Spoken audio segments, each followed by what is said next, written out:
This is probably the worst joke that anyone's ever going to tell. Oh God, is it as bad as this album?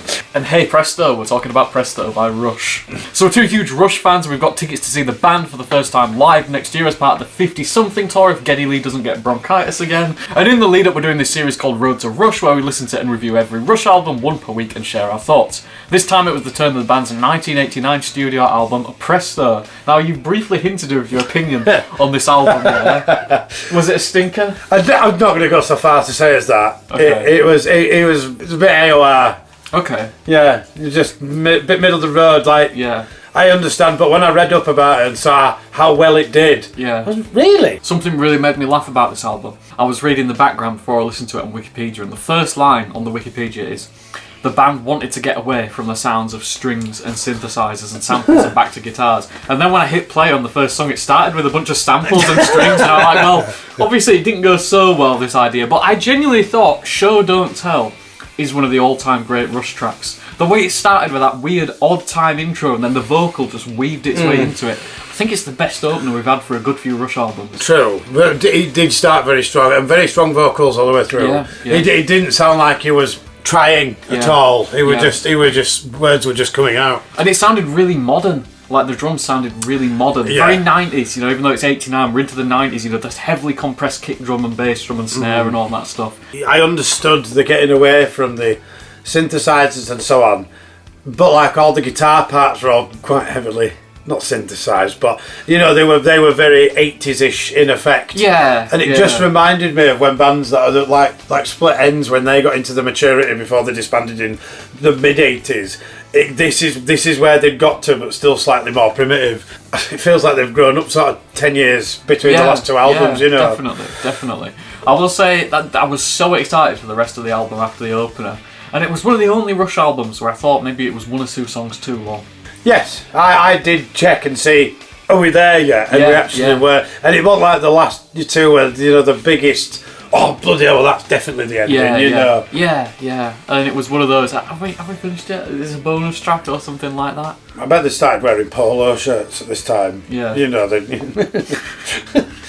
t-shirts with collars. I love that kind of like the vivid imagery of how they were writing the album, like where it's the three of them making the music, and then Neil Peart's in a little cupboard with his typewriter doing the lyrics, you know, with a little cup of tea next to him or something like that. I think the change of producer, helped the album a little bit. This album was produced by Rupert Hine, and it does, like we say, it does sound a lot more modern. It sounds like we've moved into a new era for the band with the more guitars. Yeah, I think they moved up with the album. Yeah. In the sense of they weren't still trying to do their old tricks whilst with a new chap who did something else. And, you know, even arguably, like you say, some of it seemed to be really loud even though it wasn't. Yeah.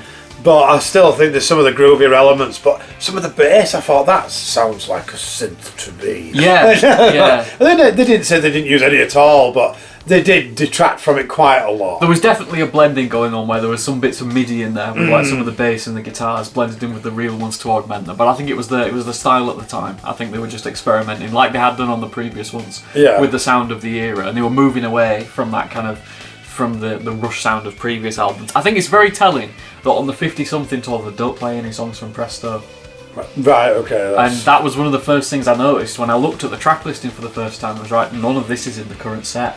The drums were all relatively standard. It sounded like Neil Peart chilled out a bit on this one. Yeah, there were a lot more driving. Yeah, it chilled out a little bit on this one. There was a little bit less reggae, a bit more straightforward. I think he was trying to complement licensed guitars by playing like he did on Fly By Night and those earlier albums, going for that rock edge. Restrictive. A bit more on the Serengeti this time. Yeah. What was the best track? He was...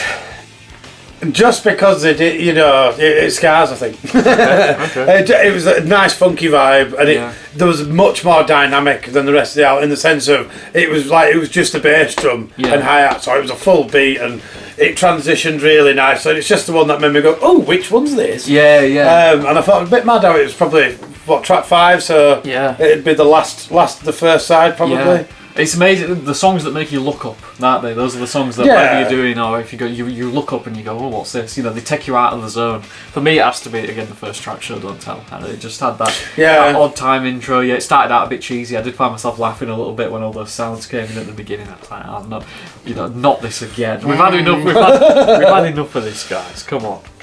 What are you giving it out of 10? It was a bit average for me. And not to say people like that sort of thing or like that sort of thing, but a good 6. Yeah, funny enough, I was going to say the same. It gets a 6 out of 10. It'd be a 7 out of 10 if there were a couple of songs shorter. If it was a bit shorter, it'd be a good 7. Yeah, I think they lacked a driving track. Yeah, they're driving in the sense of not an automobile, but just a ding ding ding ding ding. Oh shit, we're back here. And again. It felt like they didn't have anything to say on this album. On all the previous albums, they've had something to say. It's felt like they've had something to prove. Maybe this was the first album where that wasn't the case. These lyrics did get a bit... at one point, Yeah, and it kind of, again, they were rushing. They were just doing a bit stock Rush. They were phoning it in a little bit on this album. So next up we've got Roll the Bones from 1991, an album I don't know anything about. Have you heard that one? Just going off the nose, getting into rattle that lock territory. Yeah. No, well, I look forward to hearing them more on the range of years. Oh my god, there's a King Crimson cover. There's a song called Neurotica on there. Oh yeah. Let's see which one's cooler. Yeah. King Crimson versus Rush. What did you think of Presto? Let us know in the comments below. We'll be back next week with Roll the Bones.